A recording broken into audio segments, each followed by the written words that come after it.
the Seahawks, I mean, a lot of people thought Dan Quinn might be up for that job because of his connective tissue there, but they hire Mike Macdonald from the Baltimore Ravens. They get another former DC there. What are your thoughts on him going to Seattle? And what does Seattle look like now without Pete Carroll? I love this. I absolutely love this hire. I mean, first of all, Mike Macdonald, look, he's young. Yeah. So there is some degree of you're taking a chance on this guy if you're hiring him to replace who is one of the most experienced head coaches in the NFL. But here's the thing that I think, beyond just the fact that Mike Macdonald is really smart, has a great reputation for really good collaborative skills, really good people skills, really good at empowering both his assistants and also the players around him, that I think is a meaningful trait for a head coach.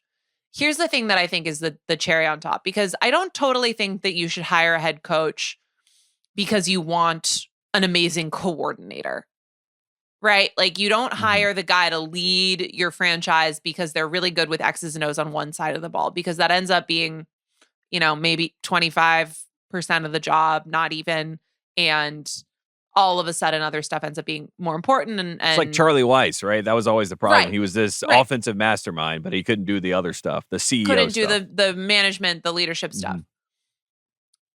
I do think that there is a little bit of an exception, first of all, in that Mike Macdonald as a defensive coordinator has shown particularly that he is very good against the Shanahan offense.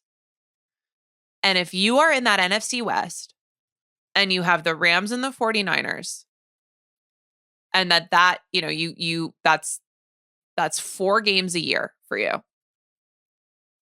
having a guy who understands that system, and I'm citing the Rams and the Niners, but offshoots of the way that they play offensive football are all over the league at this point, and being able to stop that system is the most important ability for a defensive coach in 2024.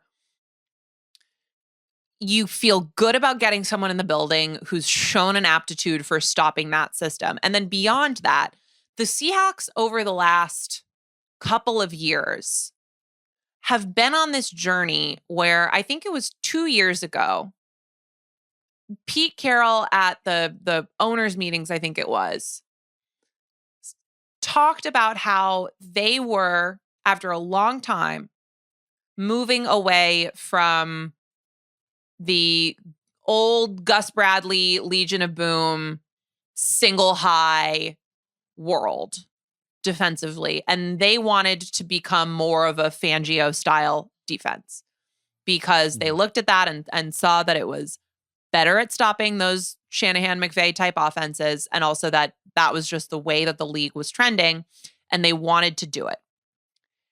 And since then, they have really struggled to implement it. They've drafted actually pretty well, but you can see that there just wasn't a full-fledged understanding of what the system was.